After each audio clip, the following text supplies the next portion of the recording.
Now, as several of my students have already realized, after they start putting the pieces together, they forget how they go together every once in a while. So the last step of this is actually going to be the hardest from a solving your own puzzle standpoint, but not the hardest from a really work standpoint. So you need to know how your pieces go together. So you need to have them be able to form a cube. You need to know how they go together as a cube. And we'll kind of work backwards from the assembled object into an explosion view where they're all going to be sitting in 3D space. If you've ever gotten furniture from the store that has a lot of parts, they'll give you one of these diagrams to help you see how all the pieces go together. And we're going to do that as our final step to the Puzzle Cube project and create an assembly diagram to help you be able to solve the puzzle. So let's get into steps for doing that. So what I've done is I've gone ahead and opened my first part. So I have 5 parts that I made. I 3D modeled all of them. And if you're following my progression here, you would have already done the dimension drawings for them. But so here is the first part that I've 3D modeled. And what I'm going to do is I'm going to hit that plus sign that we did like when we went to make the drawings. And rather than create drawing, I'm going to hit create assembly. So create assembly is not going to have anything in it to get from the bat. This is just empty space. And I'm going to put all my pieces in this empty space by using the insert button up here on the left. So part 1, it's just going to kind of float freely. I'll hit enter. Now it exists in that 3D space. I'll zoom out. I need to get all my other parts. Now they're not going to show up right here. So what I'll need to do is go to other documents. You can go to my OnShape. You should have all your parts listed there. So I renamed them. So here's part 2. And then you go through and do this. Now one thing I've noticed, so here's part 3. Some things will come up with this. You can just hit create the version and then hit create. It just takes a minute and then you can grab the other piece. So go through and place all your pieces and that'll be the first step for getting this done.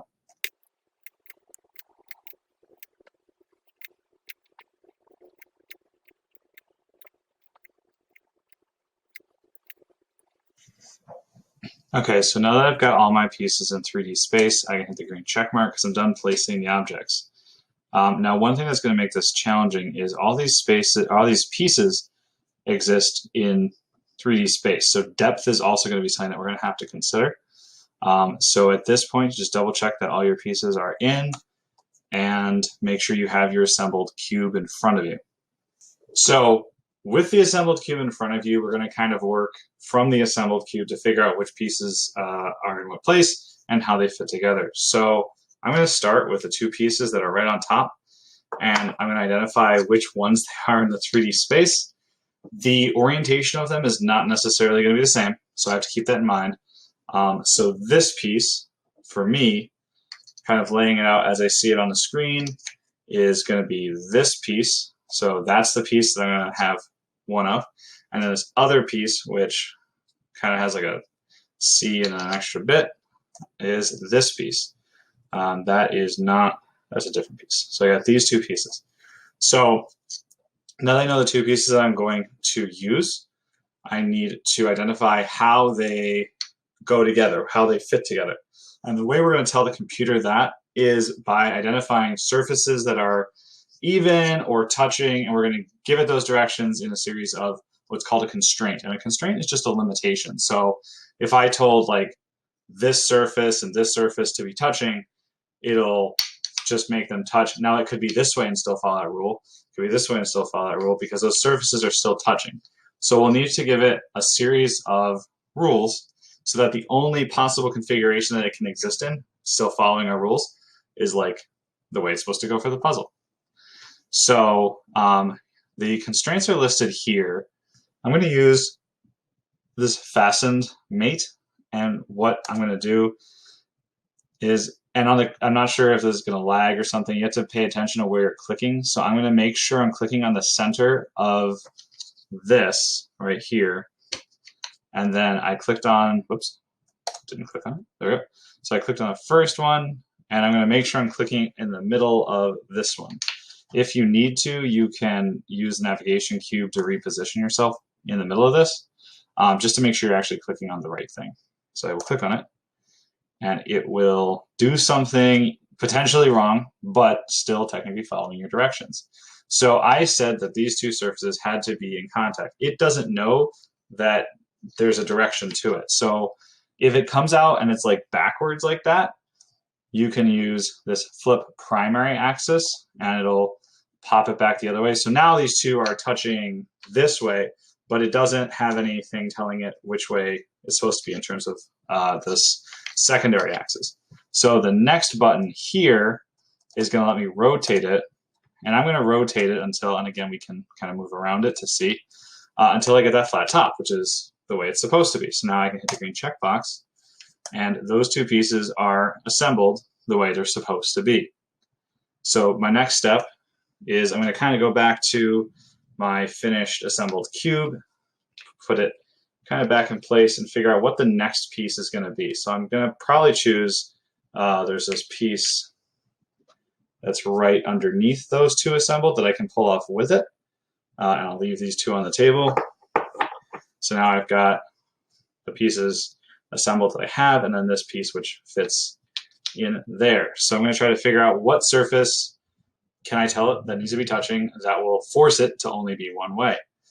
So another good one might be in there, that surface there.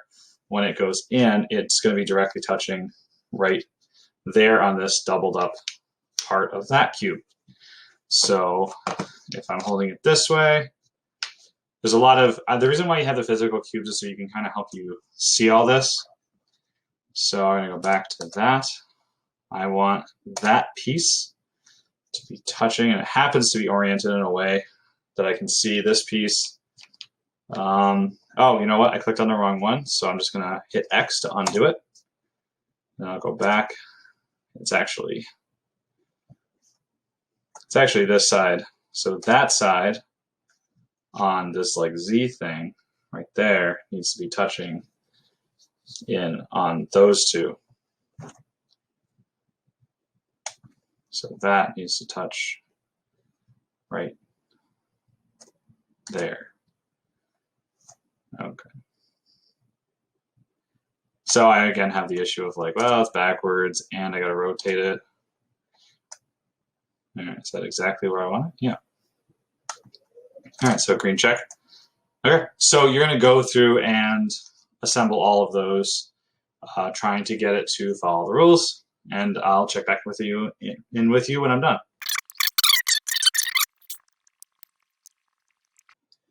Okay, so there's pieces that are a little bit frustrating. I've tried to run into as many problems as I possibly could because I know between the 80 to 100 people who I know are going to be doing this, I'm probably going to have some questions.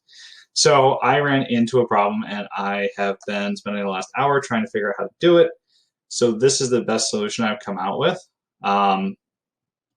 If you have pieces that don't give you a perfect, the center of this box and the center of this box need to be touching, such as this piece, this red piece here, when it goes in, and I'll show you in the 3D model in a second, it keeps putting it in the wrong spot, so I have to do what's called an offset.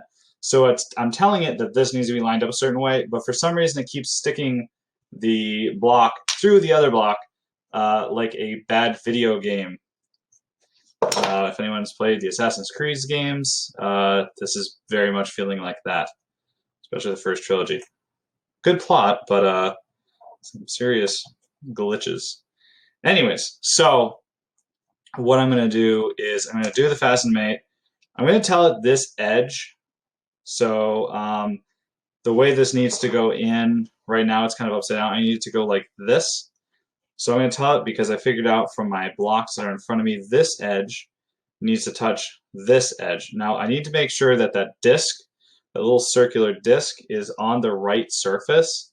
So this surface, see how it's sitting on that edge, or on this flat spot, but I'm going to move it over to there because that's the edge that needs to be in line with the edge that's here, and it needs to be this surface. So see how it's flat on that surface? So I'm trying to make sure I can put them like this, but I'm telling that those edges need to line up.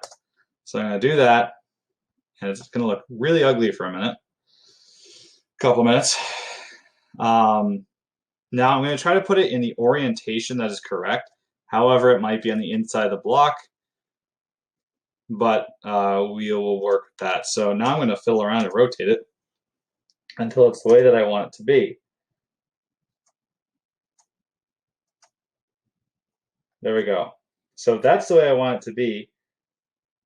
And of course, because I'm explaining it on video for the first time in an hour and a half that I've been doing this, it went exactly where I wanted it to go. Cool. All right. Let me just explain. If the part is for some reason too low, too high, and you need to get it in the right spot, there's this thing called offset here, and if you put a number in there, it will shift it into place if, for example, it's going kind of wonky. Now, what I just explained to you didn't work for me the last time, but when I did it the last time, this piece was sunk in. So what I did was, because it was sunk down in, it was along kind of this, if the Z is like a line, the Z axis, I went to the Z axis here and I put an offset distance of there and it moved it up. Now, because it was moved down by a block, I moved it up, so I put 0.75 in there. However, right now, I don't need to do that because it's exactly perfect because I'm trying to show you what happens when things don't work. But that's how it goes. So if you want it to work, please feel free to call me over so it works in the first time. Or if you're online, share your screen, etc. All right, so I'm going to put the last block in here.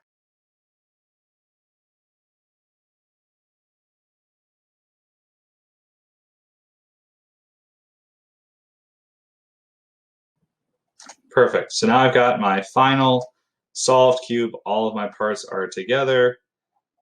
And I can move on to the dismantling for the explosion view, which I will get into in the next assignment.